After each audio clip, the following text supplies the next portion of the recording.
আজকে এই ম্যাগি, এই সস, এই একটা কি সস চাই না, চলো বানাই।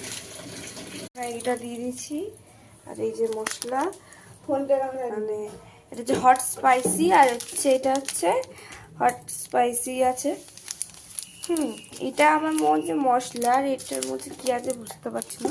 চলো খাওয়া যাক। আর কালকে না কাপ নুডলসটা আমার ভাই খেয়েছে, আর একটা আছে ও বানিয়ে এই যে এরকম হয়েছে তৈরি। আমার মেয়ে এবার খাবে, খেয়ে তোমাদের রিভিউ দেবে কেমন হয়েছে।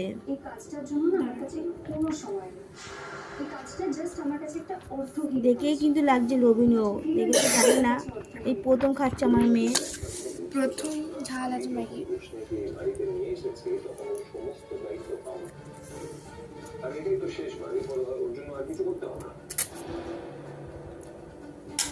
বলো।